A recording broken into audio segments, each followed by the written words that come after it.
What's up guys? Welcome sa panibagong adventure natin. Ngayon, itatry natin ang isa sa pinakamahirap pero pinakamagandang trail sa Mount Pulag, ang Akiki Trail o mas kilala sa tawag na Killer Trail. Pero bago ang lahat, stop over muna tayo para kumuha ng medical certificate. Pagkatapos, diretso naman sa orientation para sa mga do's and don'ts sa bundok. After ng orientation, biyahe na kami papuntang Akiki Ranger Station para mag-ayos ng mga gamit at makipag-meet sa guide namin.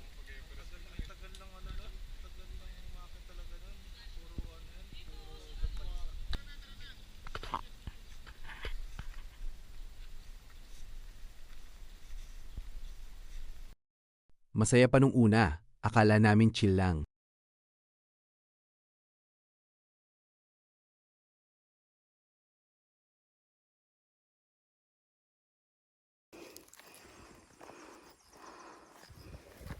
Pero nung nagsimula na kami maglakad papuntang Edet River, grabe, nagulat talaga kami sa trail. Dare-diretsong pababa na matarik. Sabi nga nila, kung ano ang binaba mo ngayon, dodoblehin na ang akyatin mo bukas. Nabigla agad ang mga binti namin. Pagkatapos ng ilang oras na lakaran, nakarating din kami sa Edet River Campsite. Pitch agad kami ng tent bago magdilim, tapos tulungan sa pagluluto para sa dinner.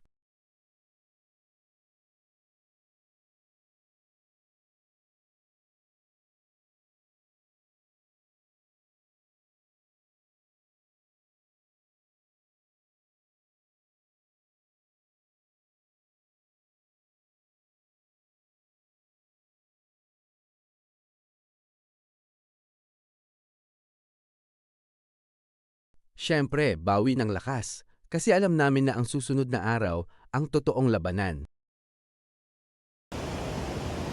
Good morning, day 2. Gising ng maaga, breakfast, at pack up na naman ng mga tents. Na.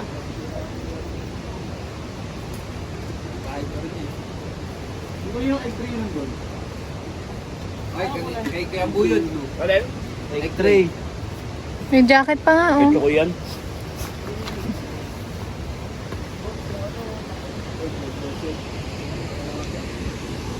Ito na ang hudyat ng simula ng totoong killer fun. Ang paakyatin mula Edet River papuntang Marlborough Country.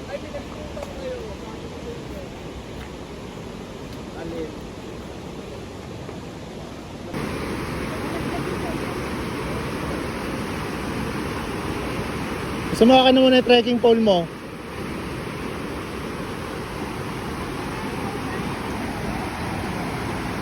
Walang patag guys. Dire-diretsong ahon na patarik ng patarik sa ilalim ng mga pine trees. Hingal kabayo talaga rito.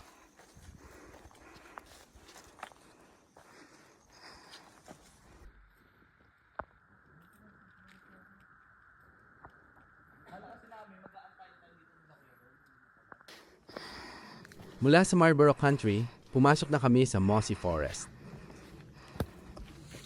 Sa simula, ang ganda, parang nasa set ng fantasy movie dahil sa mga lumot at kakaibang puno. Pero hindi namin inasahan na ganito pala siya kahaba. Parang walang katapusan ang lakad sa loob ng gubat. Pagka-exit namin ng Mossy Forest, akala namin malapit na, pero biglang nagbago ang panahon. Hindi namin inasahan na uulan ng malakas. Basang-basa kami habang naglalakad sa grassland papuntang last campsite. Pagdating sa campsite, kahit giniginaw at pagod, kailangan muna itayo ang mga tent para may masisilungan. Sobrang lamig nung gabing yun habang nagdi-dinner, pero excited pa rin para sa summit bukas. Madaling araw ng day 3, ito na ang pinakahihintay ng lahat, ang summit. Pag-akyat namin, sinalubong kami ng napakagandang sea of clouds at sunrise. Ang hirap i-explain ng pakiramdam. Nawala lahat ng pagod sa Akiki Trail.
Pagkatapos mag-enjoy at mag-picture, bumalik kami sa campsite para kumain ng breakfast.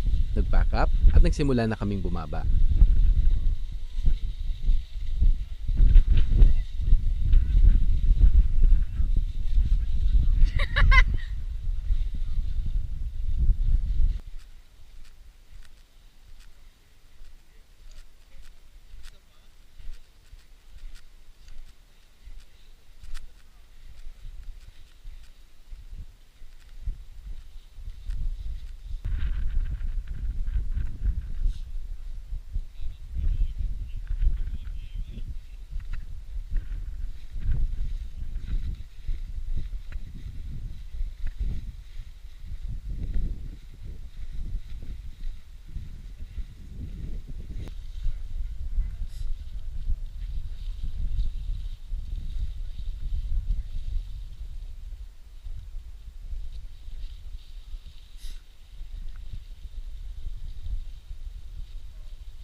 Yun o, yung pula, yung green yung bubong.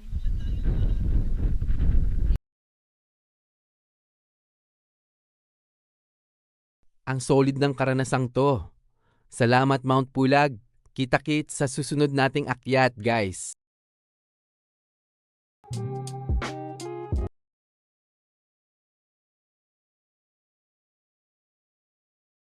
Until the next adventure.